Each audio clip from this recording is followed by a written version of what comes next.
Family child care centers, also known as in-home daycares, are usually that of one caregiver taking care of multiple children in his or her own home, and is the common choice between parents today. To better understand family child care centers and your choices you have, let's look at what exactly they are, the differences between a family child care center and a facility-based center, the state requirements to run a family child care center, and the policies and procedures most family child care centers provide their parents. People all over the state search high and low for the perfect home in the perfect school district, but how much emphasis is put on daycare for their children before they are school aged? In an article written by Beth Walton in 2016, she researched a nonprofit working to strengthen the capacity of educators, families, and the community to build a strong foundation for children's learning and development. During this research, she spoke with the executive director at Funcom Partnership for Children, Amy Berry, who stated that the first 2,000 days of life, the time from birth to kindergarten, are among the most important in a child's development. Considering how lucrative a child's development is in the first few years of life, setting them up in the perfect daycare program is crucial, and knowing your options even more crucial. Today in Ohio, a lot of families are turning more and more to in-home daycares, also known as family child care centers. A family child care program in Ohio consists of many different things, from licensure to caregiver to child ratio, and so on. When researching different family child care options, you first need to know that there are two different types. The first type is called a Type A home. With a Type A home, the caregiver can have anywhere from 7 to 12 children in their home at one time. This is the case because they must be licensed and regulated by the state. But only 4 of the children can be under the age of 2 years old. Also be aware that the caregiver's own children under 6 years of age must be included in the total count. A Type B home is the second kind of family daycare. In a Type B home, the caregiver does not need to be licensed or regulated by the state, but can only care for up to 6 total children at one time. No more than 3 children may be under the age of 2, and the provider's children under 6 must also be included in the total count. The main differences between these two types of homes is that one is licensed and the other is not, and one has double the number of children as the other. Some of the things family daycares have in common are the fact that they are in someone's home and the children range in age from infancy to kindergarten age. With that being said, if you have multiple children in your family, unlike a facility-based center, all of your children will be placed under one roof with the same caregiver and will be together throughout the day. These are major factors when choosing the correct home for your children. Now that we have a better understanding of the two different types of family child care homes, we should look at the differences between those types of care provided to that of facility-based. Child care centers in a facility or school can have 13 or more children at one time, but varies based on the age of the children. Most of the time in a center, your children are split up by age. For instance, there will most likely be an infant's room. In this room, the center can have up to 5 infants for every 1 caregiver.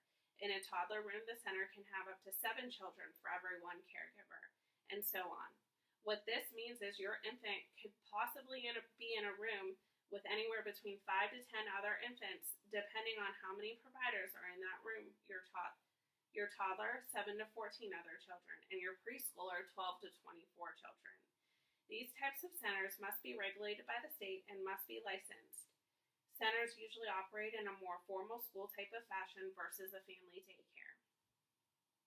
When my first daughter was born 5 years ago, I began doing a lot of research on the different types of care that is offered to myself and my family.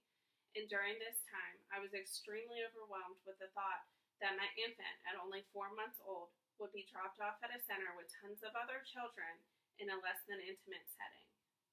My husband and I weighed our options and decided for us, we wanted our infant in a home setting where she would be more likely to be nurtured and loved on a more one-on-one basis.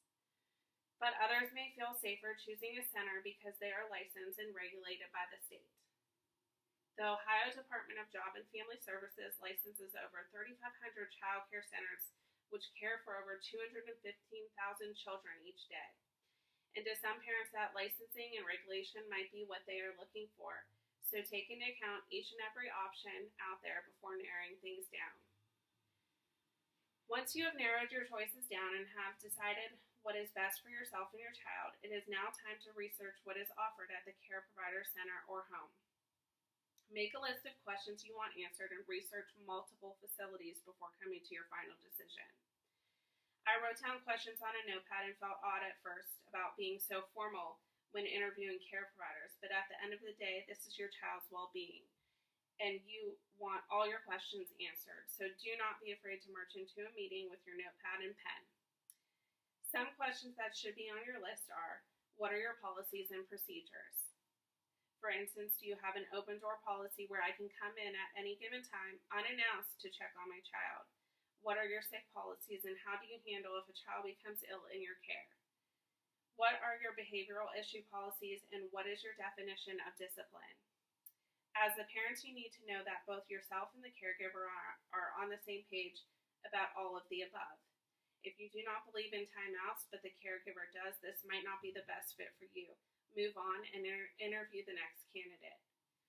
As a care provider myself, I have found that a lot of my roles, or the things that myself and the children practice daily, end up getting undone once the parent shows up, because we don't think alike when it comes to this sort of thing, and it is starting to weigh heavily on me. So not only will you be unhappy that your caregiver disciplines differently than you, but your caregiver might also be unhappy, and all of you need to be on the same exact page. Are they licensed? Can you run a background check on them? Do they have references? Make sure and ask how many children will be in the same room with your child and what their ages are. Do they stay at the center or home all day, or do they take field trips? And if they do take field trips, what are their policies about and procedures about leaving the facility? Also, it is pertinent to make sure you consider your surroundings while you are there. Pay attention and take note of the layout of the facility and what is in the room your child will be in.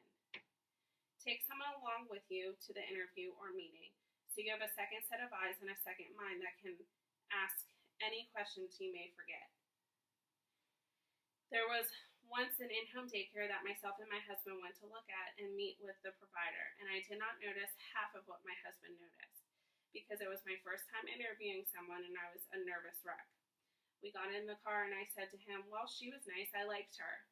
And I started rambling off all the things I liked about her. As I look over at my husband, he's just kind of staring at me, so I stopped and said, what?